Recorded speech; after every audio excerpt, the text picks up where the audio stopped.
Well, you know what they say. It's all about that money. Give me your money. I need more money. I like that money. Money, money, money. Give us your money because we will put it to good use. That's what we say. Apparently that's not what we do.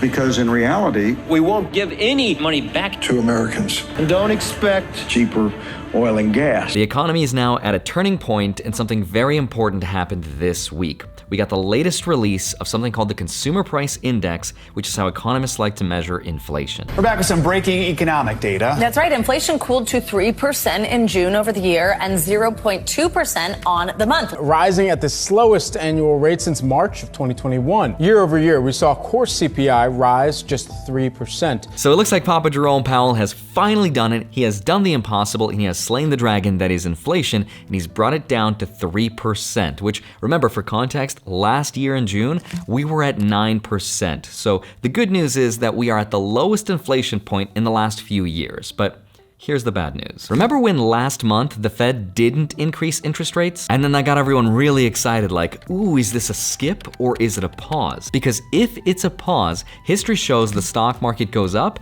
and on average, it takes 10 months before the Fed starts to lower their interest rates. Well, now the market is predicting the answer, and it's not a pause, it's a skip. In other words, the worst option of the two. You paused, but you're not calling it a pause, and you're not calling it a skip. So what are we calling it? What we're calling it is maintaining the level of the federal funds rate at its current level for this meeting. Thank you. Thank you. He's so proud of himself. You see the smirk there? You had to be there. These are the jokes when you get some of the most powerful bankers together in the same room. All of a sudden, interest rates become so interesting. Now, before we celebrate finally beating inflation, we probably still have to increase interest rates, and that's bad. There's a warning sign from the former Treasury Secretary Larry Summers. He says America's economy is on an unsustainable path with the total debt reaching the highest point that it's ever been, and that we need higher interest rates to keep inflation low, which will have a negative effect on our economy. So I want to help break this down and explain exactly who this is good for, who this is bad for, how this will affect our borrowing, the housing market, and of course the stock market, which is very different from the general economy. So with that said, let's get into it. Hi, my name is Andrei Jikh. Hope you're doing well. Cover the finance and stay for the inflation of the like button. Now, the US is in a crazy, weird catch-22-like situation because prices are still going up too fast in this country for our liking. So we have to increase interest rates and keep them high for longer than we'd like. But we can't keep them there for too long because that breaks things like the banks. And we also have a budget deficit and we owe a lot of money. When the country owes a lot of money, we like to borrow money because we can just pay off our debt when it's cheaper. But we can't lower interest rates to help ourselves because that would increase inflation, which is bad because then we'd have to raise the rates for longer than we want, which is bad because we have a budget deficit. You get the idea. It's a catch-22. So let me break this down starting with inflation, because remember, all inflation is just a measure of how fast prices are going up. And right now, prices are still going up, but thankfully slower than they used to at just 3%. But what you're seeing in the news is not exactly the full picture, because there's two ways to measure how fast prices are going up. And the first way is something called the headline inflation number, also known as the CPI or the Consumer Price Index, which measures the entire US economy and how we as consumers are spending money. That is at 3%, which is good, and that's what you're seeing in the news. But there's a second way to measure it, and that's something called the Core Inflation Index, which removes categories food and gas. Because if you think about it, who actually needs food and gas? You can just eat motivation for free and put it inside your car, you good-for-nothing, lazy, avocado toast-eating millennial. Now, the core inflation is the preferred way that economists like to measure how fast prices are going up to figure out what's called the monetary policy, which is a fancy way of saying how much they know to raise interest rates by. So if you were ever wondering when to buy a house and when to get a loan, you should be looking not at the headline inflation number, which right now is 3%, but the core inflation number. And the core inflation index reads 4.8%, which is lower than where it was before above 5, but still not where it should be, which is 2%. So the Federal Reserve will only start to lower interest rates when that core inflation index number reaches a lot closer to their 2% target rate. And according to Papa Jerome Powell, here's exactly when that's probably gonna happen. I don't see us getting back to 2% this year or next year. You don't? No. I see us making progress, steady progress on, this is core inflation. Yep. Headline inflation is coming down now, it's lower than core. But for core inflation, I don't see us getting to 2% this year or next year. I see us getting there the year after. 2025. Yeah.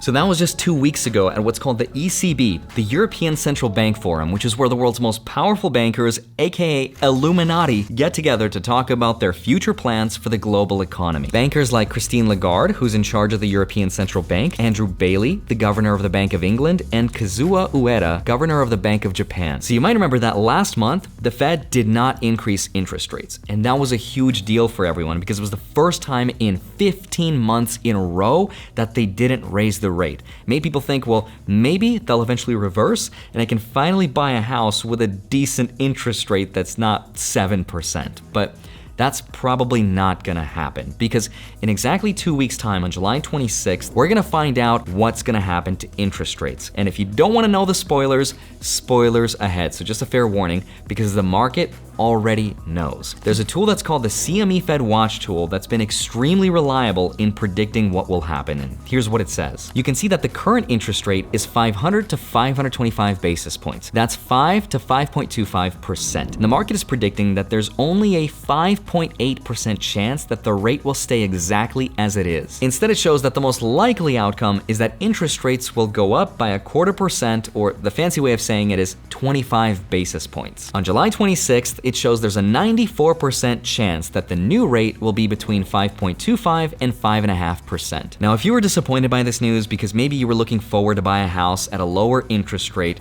don't be too upset and don't get a loan right now thinking that you can get in before those rates go up, because most of the commercial banks, not all of them, but a lot of them do this, have already priced in their new loans today based on the data that I just shared with you. As soon as they figure this out, they start giving out those new loans at the higher future interest rates that we're gonna get later this month.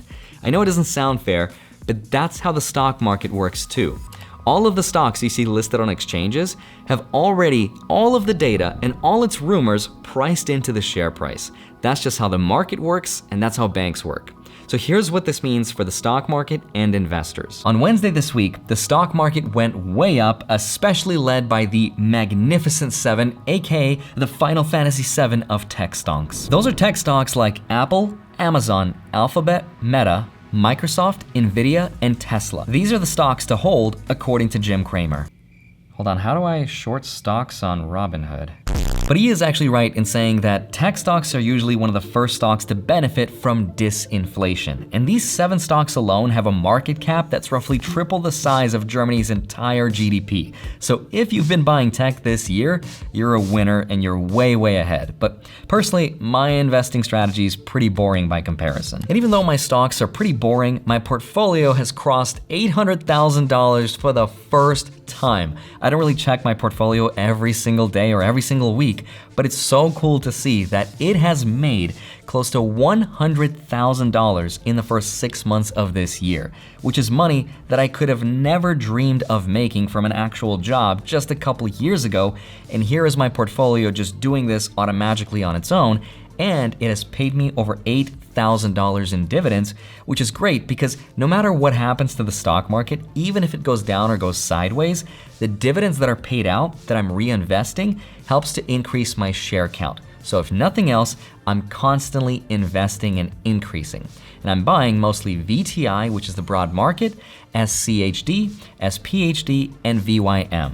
Now that's just my personal preference, but everyone's strategy is gonna be different than mine. But what's crazy about this is that it's not just the stock market that's reaching new highs. It's also the housing market, which right now isn't making any sense. And real estate is usually one of the most sensitive markets to rate hikes, because when interest rates go up, it makes it more expensive to buy a house, which means prices have to level out and come back down. But instead, the opposite is happening. And there's a couple reasons why, but long story short, everyone is locked into their houses. 99% of borrowers have an interest rate that's less than 6%, and no one wants to sell their house and trade it for an even higher mortgage rate. And because homeowners are not selling, inventory is still extremely low, which all just means that the housing market is not correcting in the way that people were expecting, except for in the areas that went up the most during the pandemic. That's the simple version. So the good news is that the overall economy looks like it's on track to a good recovery, and that we will finally get that soft landing that people said would be impossible. But before we get too excited, I think we should still be very cautious because Larry Summers, the former Treasury Secretary, is warning us that we could still end up in a recession and we might not get that soft landing because of jobs. Nobody thinks we can continue indefinitely to create jobs twice as fast as the adult population grows. That means we're having tighter and tighter labor markets, and that means an inflationary picture, and the Fed's going to have to respond to that. His main argument is that we're on an unsustainable path because we're creating far more jobs than there are people willing to work them. And that doesn't sound like such a bad thing. Why is that bad? It sounds like a good thing that we have a lot more jobs than there are people. But here's why he says that situation could lead to very bad things. Right now, there's 1.6 job openings for every person that's counted as unemployed. And that creates a tight labor market where people have the luxury of leaving job interviews and quitting and demanding higher pay, which according to some economists leads to the wage spiral. And this is where corporations are forced to pay employees higher wages, which is good, but where do they get the money from? Some corporations will have to shrink their profit margins, but other companies won't be able to, and they'll be forced to raise their prices. And when prices go up, inflation is higher for a lot longer, and that means interest rates will have to stay high for longer too. And Larry says this battle of inflation could be misdirection for arguably the bigger problem, which is the budget deficit and the national debt, which is at the highest point that it's ever been. And if we allow ourselves to fight inflation at these higher rates while we're borrowing money at these rates to pay our own debt, because that's what we do, that's a bad thing, and that could lead to more things breaking in the economy. If the Fed wants to see inflation get back to its target, it's going to have to raise rates enough that at some point the economy suffers a downturn. Now, of course, even Larry Summers admits that no one knows exactly where the economy is going, but it's worth considering all the possibilities and staying cautious and building a 6-month emergency savings plan just in case things go south. As always, focus on your own investment journey. Have a wonderful rest of your day. Smash the like button, subscribe if you haven't already. Don't forget to grab your free stocks, links are down below, and then go track them automatically with a spreadsheet linked down below in my Patreon. Love you, thank you so much for watching this video. I'd love to see you back here on Monday, Friday, sometimes a Wednesday. See you soon, bye-bye.